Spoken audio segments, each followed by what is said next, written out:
The PS5 has landed. It's been orbiting up there for a long while now. We saw the logo, the goofy Sony presentation. We knew this day would come, but now it's finally here.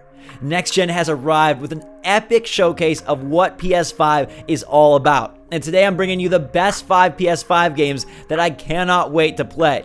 What's going on, guys and girls? It's GhostRobo, and this was an incredible day of victory for gamers across the globe. Nearly 7 million people tuned in, and I think most of us walked away pretty darn happy. If you guys are excited for Next Gen, smash that like button. Let me know in the comments down below your favorite game of the day.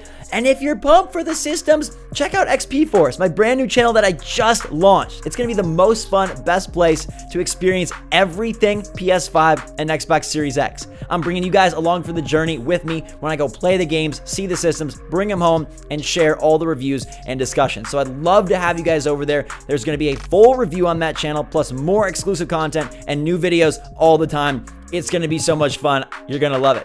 But I also loved what PS5 did. 26 titles. Not all of them were home runs, but most were interesting. So paring down this list and picking 5 was a challenge. I do want to give a runner-up to Project Athea. It's a project, so I feel a little weird putting it on my direct list because maybe it changes. Maybe it evolves. Maybe it gets canceled. It looks super cool, though. It's from Square Enix and Luminous Productions. They're the people behind the Stadia port of Final Fantasy 15, so not the most exciting pedigree, but the game looked exciting. It's like Tomb Raider meets Dark Souls with a girl that is just going ham on these mega monsters in gorgeous landscapes with exploration and action. That's why I say the Tomb Raider Dark Souls comparison. It almost looks like a hybrid where it'll be exploring and fighting in a dark world. It looks sick. I thought the visuals across the board were stellar today, and this one was no different. I'm excited to see what it's about, but it didn't quite make the list, so let's get to the big ones. It's that Aloy is back action extravaganza that I've been predicting forever. I knew this was going to be one of the big tentpole PS5 reveal titles, and I just pray that it's this year.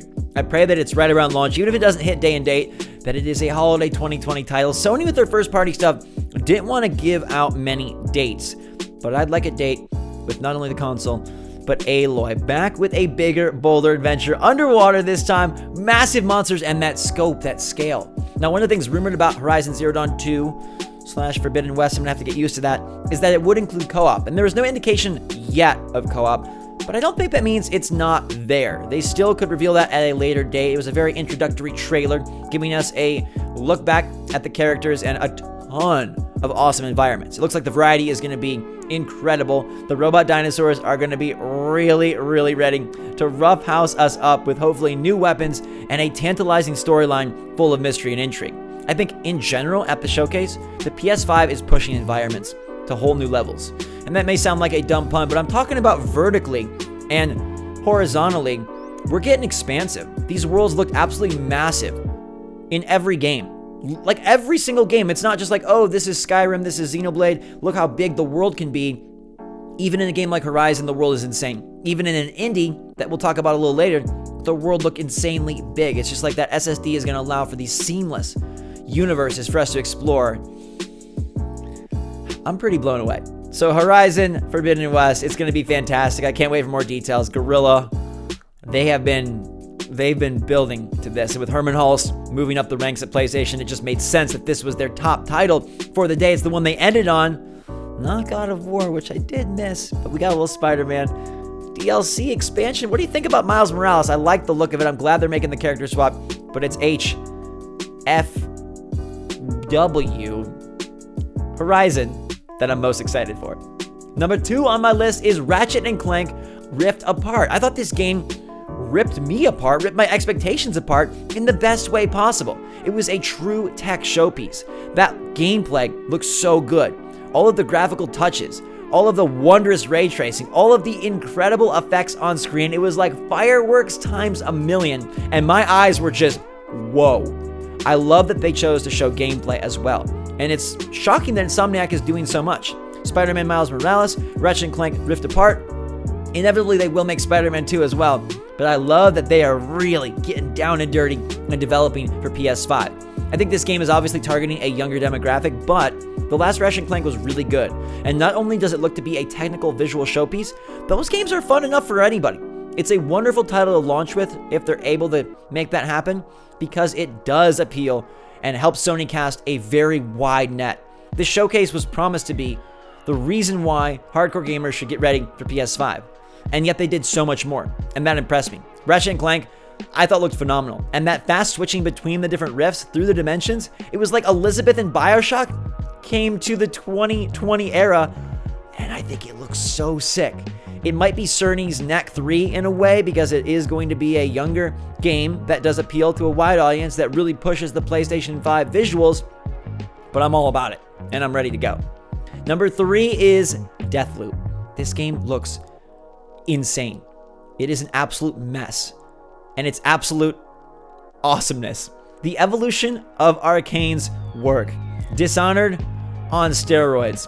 Dishonored gone psychedelic. That game does look to have its roots in what the studio does best, but it's definitely pushing things in a really fun direction. I think the characters and the environments, the overall aesthetic, it's like Hotline Miami meets We Happy Few meets Dishonored, and I love that blend. It's a beautiful one, a delicious smoothie, and I think the storyline seems to be intriguing.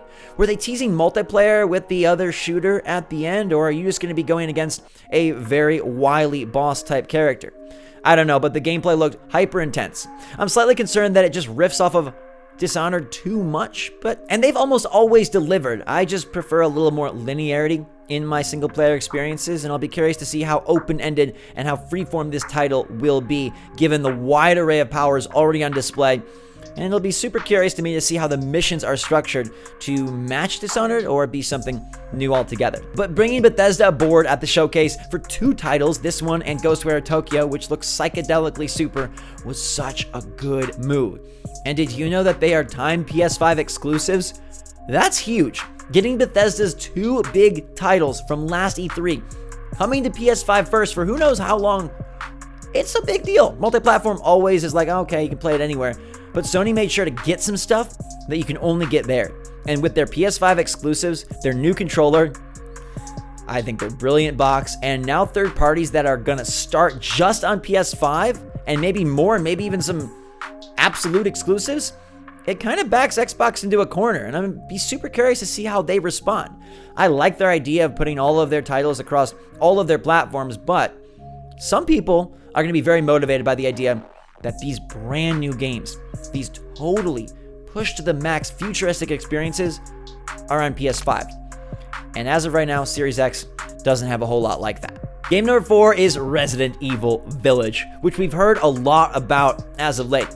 Some rumors had started to churn in the wheel, and we knew that this village was one full of werewolves and really good gameplay. It's been getting a lot of positive buzz from playtesters, and it brings Ethan back to the forefront, set 7 years after 7, now in 8, aka Village, with strange punctuation in the title. You know Capcom likes to get weird with Resi, and it looked weird. At sometimes it didn't even feel like a Resident Evil game based on the enemy variety and the overall tone and kind of dark aesthetic of this game, but I'm sure it'll start to feel a lot like Resident Evil once we see more. I was a bit let down that the animations didn't look all that smooth, especially since the game is apparently coming early 2021. I mean, don't get me wrong, I'm stoked to play it, but I hope they're able to polish things up a bit. And I do believe this game will be a cross-gen title, and maybe that's why my eyes weren't as impressed as they were elsewhere. But Chris looked like he's up to something, and I personally really enjoyed the first-person style of 7. I hope there's roaming bosses back, big environments to explore, cool puzzles to solve, and some spooks. Maybe not too many spooks, but enough spooks. I'll take some spooks. Spooks are good every once in a while, and there were a few games today that looked really, really creepy. The 5th game is one I didn't expect, and one I didn't know existed, but it actually did 2 years before today. That's the indie title Little Devil Inside. I don't even know what kind of game this is. I have no freaking clue. It looks like an all game, in every game. There's so much going on. Massive open world, combat exploration, pooping. It's just very, very eclectic and such a strange blend, but it looked wonderful. The visual style was impressive, and I thought that indies, as part of the PlayStation show, which I do respect for, their well-rounded approach covering younger titles, hardcore titles, Eastern titles, Western titles, and indie titles was impressive. It looks like indies are going to take a step forward this generation. Almost all the indies we saw looked really darn impressive. And not to say that current generation indies aren't impressive, there's plenty of brilliant ones like Outer Wilds and games of that ilk. But here it looked like maybe these games are going to feel even more AAA than ever before. And if we can get some awesome experiences that take true advantage of the PlayStation 5 tech, pushing those worlds, that seamless, loadless experience, it's going to be pretty sweet, especially if they are cheaper. And I'm so curious about Spider-Man Miles Morales. The only reason that game didn't make my list is because I don't really know what it is. You play as Miles, the suit looks sick, the powers look awesome, and I can't wait to be back in the Spider-Man world on PS5 where the city just swings by, literally.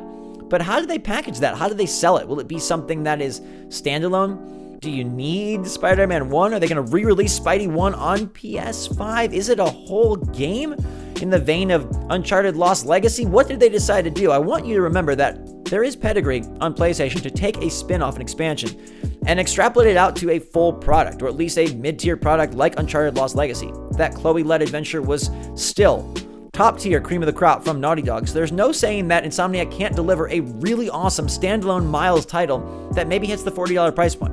Most likely it's going to be DLC. I just don't know how they sell that to us, and I'll be very curious. So once I get a better picture of Spidey, it'll definitely hit my list. I just felt like with so much unknown, if it's a sequel or a standalone or a DLC, what it is, I didn't feel like it was fair to put it on this list ahead of games that are very established in what they are and will be. But all in all, it was a phenomenal day, an epic showcase. If you guys want to see more and hear more, I got lots of videos planned today, tomorrow, and in the future over on XP Force. I encourage you guys to go check that channel out and subscribe. Turn the notification bell on so you can be ready to go when the new videos drop. It's going to be the best. I'm going to take you guys with me when I go play the games, when I open the consoles, and when we review and discuss everything important and everything you need to know about PS5 and Xbox Series X. I feel like after today, Microsoft's got to be a little nervous. I know they got Halo Infinite, but what else do they have? And I think Sony's reliance on their big franchises over the last few generations is really paying off today. Even something like Ratchet and Clank has so much nostalgia, so much fun. You can pull that character, and even though it's not a world beater title, it's like, wow, that's a really great game to check out at the launch of a console. And what does Xbox have like that? I mean, we know they're going to deliver a Halo and a Forza, probably something Gears. I just feel like they haven't found enough IP that they can really get behind. And so maybe they go wholly new IP, and that would be very exciting as well.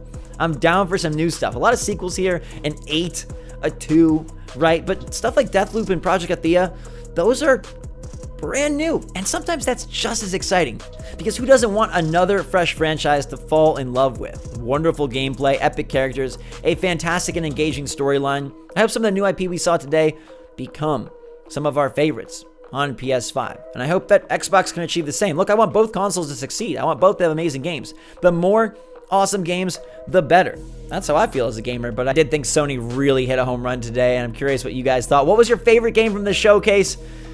Horizon Forbidden West. I feel like that's going to be 95% of people's favorite game, but I'd still like to hear what you thought. Hit that like button if you enjoyed. Check out XP Force. Until next time, everybody, thanks so much for watching. Have a fantastic day. I love you a lot. I hope you're staying safe and staying healthy. I hope you enjoyed the show. It got me all warm and fuzzy inside, feeling like E3, even though there isn't an E3, and even though I'm not in LA, and even though we're in a weird world. This was a really bright moment for a really dark year, and so I hope you guys were able to take part. Until next time, though, drink so much chocolate. Thanks again, everybody. I love you a lot. We'll see you all later.